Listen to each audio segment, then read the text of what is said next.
두 번째 경우의 수의 활용입니다. 자, 앞에서 우리는 합의 법칙과 고배 법칙을 배웠죠. 합의 법칙 A 사건 또는 B 사건 일어날 경우의 수.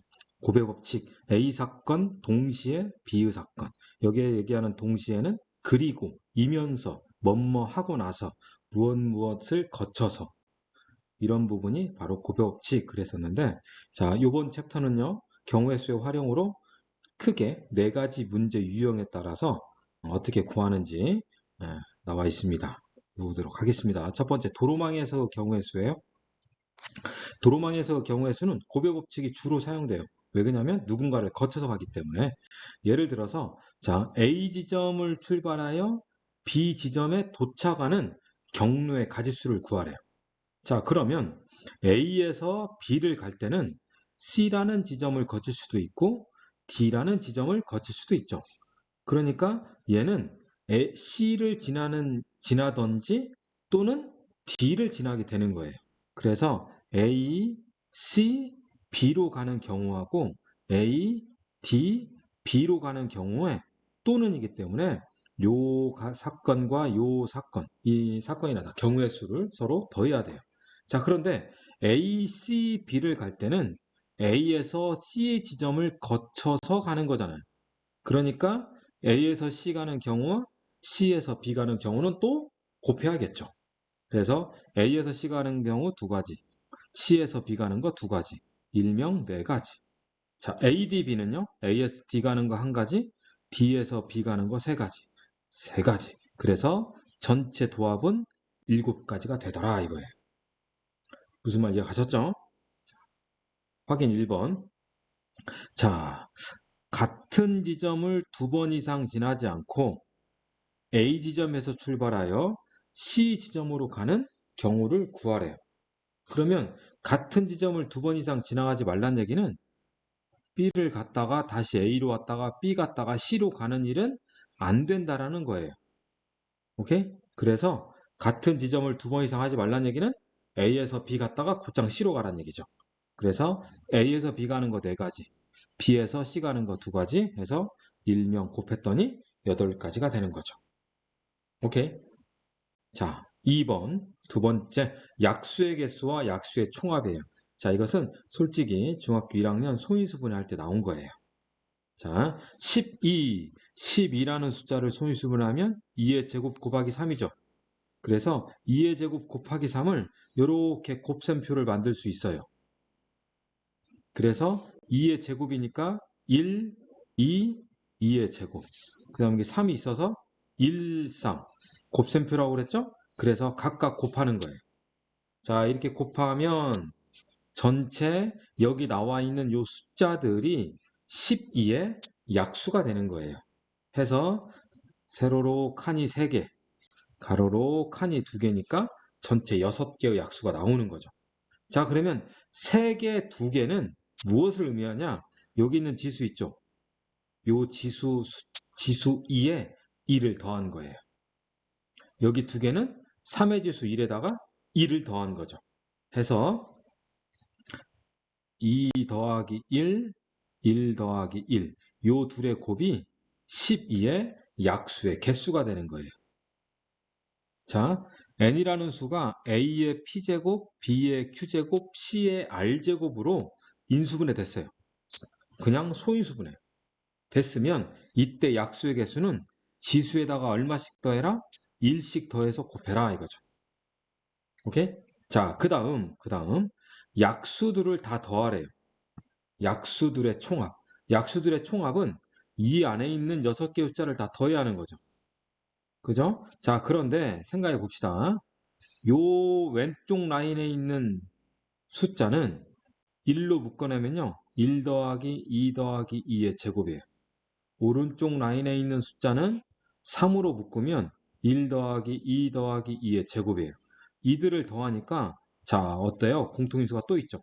그래서 1 더하기 2 더하기 2의 제곱으로 묶으면 1 더하기 3이 되기 때문에 결국 2라는 소인수의 합하고 3이라는 소인수의 합을 곱하는 거예요. 오케이? 그래서 2의 제곱이니까 1부터 2의 제곱까지. 3이 있으니까 1부터 3까지를 더해서 곱해주면 약수의 총합이 돼요. 해서 다시 n이라는 숫자가 a의 p제곱, b의 q제곱, c의 r제곱으로 소인수분해 되면 a는 1부터 a의 p제곱까지, 자, b는 1부터 b의 q제곱까지, c는 1부터 c의 r제곱까지 싸그리 다 더해져서 그들을 곱해주면 돼요. 오케이? 자, 개념 확인. 10의 약수의 개수와 약수의 총합을 구하래요. 그러면 10을 소인수분해하면 그렇죠. 2 곱하기 5죠. 그래서 1, 2라는 거와 1, 5라는 소인수를 서로 곱하거나 더하면 우리는 약수의 개수와 약수의 총합이 돼요. 그래서 일명 약수의 개수는 2개 곱하기 2개에서 4개가 나오고요. 약수의 총합. 총합은 이들의 합이죠. 1 더하기 2, 3. 아이고. 곱하기 이들의 합이죠. 1 더하기 5, 6. 해서 18이 되더라 이거예요. 자, 그러면 선생님이 다른 예를 한번 들어볼게요. 60 소인수는 어떻게 되죠? 60 소인수는 하면 2의 제곱 곱하기 3의 제곱 곱하기 5인가요? 그렇죠?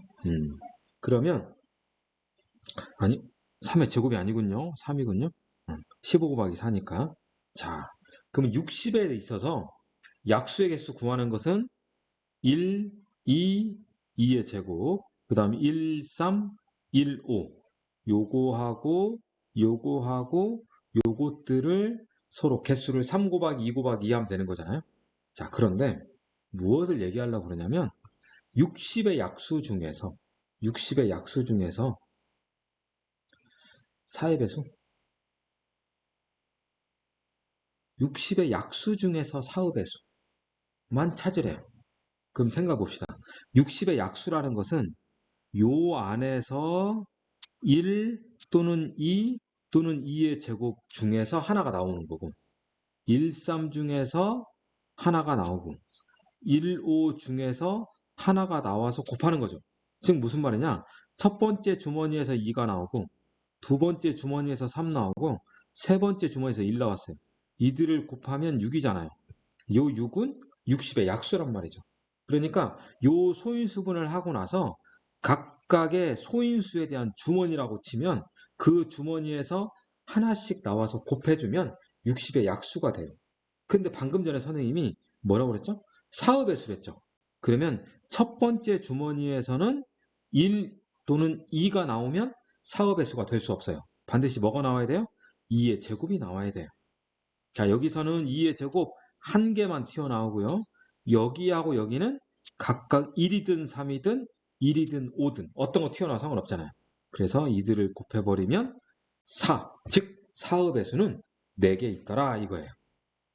오케이? 자, 요렇게 특정 수의 배수나 짝수나 홀수나 3의 배수나 이런 것들은 요 소인수분해서 각각 소인수 주머니에서 조건에 해당되는 것들만 튀어나오게끔 해서 그들을 곱해서 약수들을 찾으면 되는 거예요.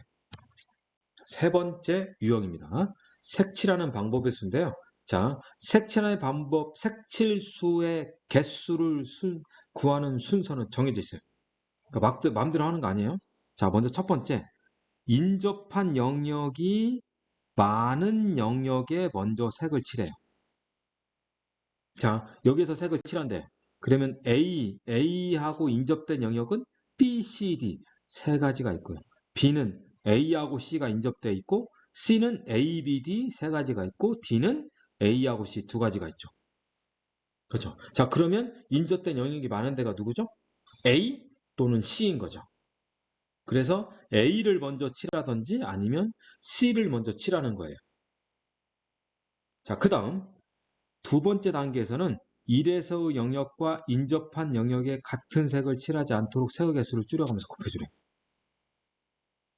오케이? 자, 두 번째는 어떻게 하냐면 첫 번째 영역을 이미 칠해져 있죠. 이미 칠해져 있는 것이 많은 데부터 칠하는 거예요.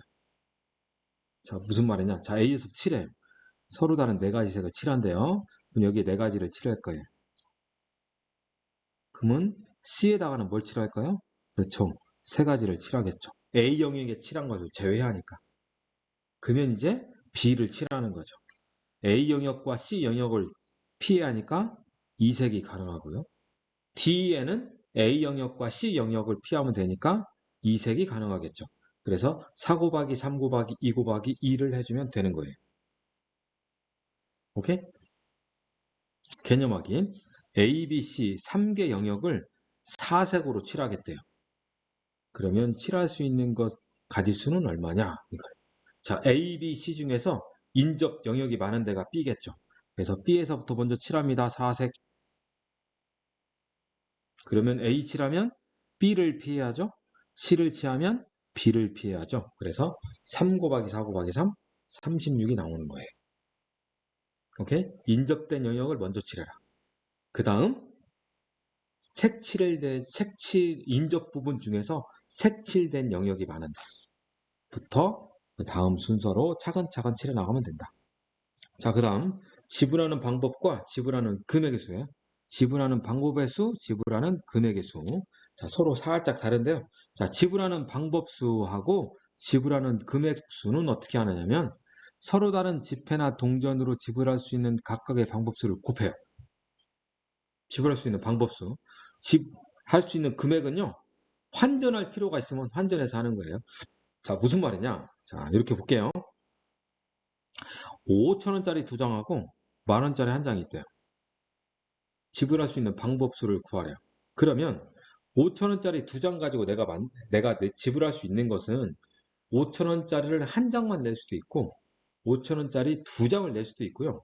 5,000원짜리를 안 낼 수도 있죠. 그러니까 5,000원짜리를 낼 수 있는 것은 3가지의 방법이죠. 자, 10,000원짜리 낼 수 있는 것은 10,000원짜리 지폐를 1장 낼 수도 있고 안 낼 수도 있죠. 2가지가 돼서 6가지가 돼요. 자, 근데 지불할 수 있는 금액의 수는요. 금액의 수는 자, 보세요. 지불할 수 있는 금액 10,000원을 생각해 보세요. 지불할 수 있는 금액 10,000원을 생각하면 10,000원짜리 1장을 딱 낼 수도 있지만 5,000원짜리 2장을 딱 낼 수도 있는 거죠.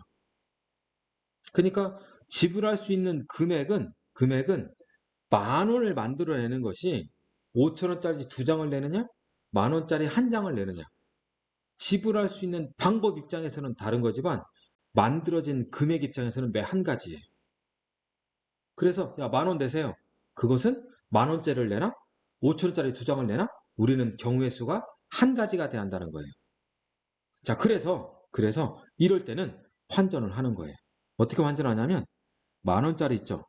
10,000원짜리를 5,000원짜리로 환전을 해요. 그래서 10,000원짜리 한 장이면 5,000원짜리 몇 장이 되죠? 2장이 되는 거죠. 그래서 결국 5,000원짜리 넉 장이 되는 거예요.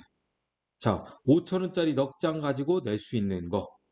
그래서 지불할 수 있는 것은 한 장 내든지 2장 내든지 석 장, 넉 장 내든지 안 내든지 해서 5가지가 됩니다. 자, 이렇게 지불할 수 있는 금액은 낮은 금액 있잖아요. 낮은 금액으로 높은 금액을 만들어낼 수 있잖아요. 이런 상황이 벌어지면 높은 금액을 낮은 금액으로 환전을 합니다. 오케이? 그래서 지불할 수 있는 금액의 개수를 경우의 수를 세면 되겠습니다. 자, 우리는 선생님 이것을 지방지금이라고 해요. 지방지금, 지방 그냥 각각 세면 되고 지금 환전의 필요성이 있으면 환전해라. 오케이? 자, 그럼 예제를 통해서 좀 더 내 개념을 굳건히 합시다. 1번 A, B, C의 길이 있습니다. A에서 C로 가는 경우의 수를 구하래요. 지점을 2번 이상 지나지 마라. 지점이 A, B, C네요. 그러니까 A에서 B, B에서 C 가든지 아니면 A에서 C로 곧장 가든지 그러면 B를 거치게 되면 4 곱하기 3에서 12가지고요. 곧장 가면 한 가지 되죠. 따라서 12 더하기 1 해서 몇 가지가 됩니까? 13가지가 되더라 이거네요. 자, 예제 2번입니다. 96의 약수의 개수, 약수의 총합. 자, 96 소인수분 하라는 얘기죠. 자, 96은 4 곱하기 4, 2, 8, 4, 4, 16이네요. 그럼 얘는 4 곱하기 3, 8이니까 2가 하나, 둘, 셋, 넷, 5개가 있고요. 3이 하나 있네요. 그렇죠? 자, 그러면 2에 해당되는 주머니가 어떻게 돼요? 좀 올릴까요? 2에 해당되는 주머니 1, 2, 2의 제곱, 2의 세제곱, 2의 4제곱, 2의 5제곱, 2의 주머니가 6개나 있고요. 3은 1, 3, 2개가 있네요. 자, 약수의 개수 여기서 하나 끄집어내니까 6개 중에 하나, 여기서 끄집어내니까 둘 중에 하나 해서 12개의 약수의 개수가 나오고요. 자, 약수의 총합 요 2에 해당되는 주머니를 다 더해야죠. 1 더하기 2 더하기 4 더하기 8 더하기 16 더하기 32 곱하기 1 더하기 3. 오케이? 자, 계산하면 252가 나옵니다. 알아들으셨죠? 예제 3번입니다. 색칠할 수 있는 방법수 나한테 4색이 남아있어요. 그러면 인접 영역이 넓은 거 B부터 먼저 칠해야겠네요. 그렇죠? B가 A, C, D 다 이어져. 물론 C도 그렇죠. 자, 그럼 여기다 4색을 칠했어요. 여기는 3색을 칠하겠죠? 여기는 2색이 되겠고 여기도 2색이 되겠죠. 그래서 4 곱하기 2 곱하기 3 곱하기 2 8, 6에 48, 48가지가 나올 거예요. 이해 가셨죠? 자, 칠하는 거 무시합니다. 시험 많이 나옵니다. 자, 예제 4번 지방 지불할 수 있는 방법수. 자, 1,000원짜리 넉장, 1,000원짜리 넉장, 5,000원짜리 2장, 10,000원짜리 2장. 1,000원짜리 넉장이니까 5,000원을 못 만드네요. 5,000원 2장이니까 10,000원 만드는군요. 그러면 지금 할 때는 환전을 해야겠네요. 오케이? 자, 먼저 1번 지불할 수 있는 방법수. 주의할 것이 하나 있네요. 영원은 제외하래요. 영원은 제외하래. 자, 1번 1,000원짜리 넉장으로 낼 수 있는 것은 한 장, 두 장, 석장, 넉장? 안 내. 5가지. 5,000원짜리 2장으로 할 수 있는 것은 한 장, 두 장? 안 내. 3가지. 10,000원짜리 2장으로 할 수 있는 것은 한 장, 두 장? 안 내. 이 중에서 빼는 거죠. 3개 모두 안 내. 이게 빵원이니까. 그렇죠? 그래서 44가 되겠네요. 2번 지불할 수 있는 금액이잖아요. 그러면 환전해야 한다 이거죠. 1,000원짜리는 환전할 필요가 없어요. 왜? 1,000원짜리 넉장으로는 5,000원을 못 만드니까. 하지만 5,000원짜리 2장으로는 10,000원짜리 만들 수 있잖아요. 그래서 10,000원짜리를 뭘로 환전해야 한다? 5,000원짜리로 환전해야 돼. 자, 그러면 하나, 둘, 셋. 1,000원짜리는 넉장이 있고요. 그러면 5,000원짜리. 5,000원짜리는 10,000원짜리 2장이니까 5,000원짜리 넉장이 플러스가 되네요. 그렇죠? 그럼 5,000원짜리는 6장이 되겠네요. 자, 1,000원짜리 넉장으로 낼 수 있는 것은 5가지, 5,000원짜리 6장으로 낼 수 있는 것은 7가지. 그 중에서 빵원 제외하면 되겠네요. 그래서 34의 경우의 수가 나오겠습니다. 이해가셨죠? 자, 그러면 여러분들이 직접 또 문제를 풀어보시길 바랍니다.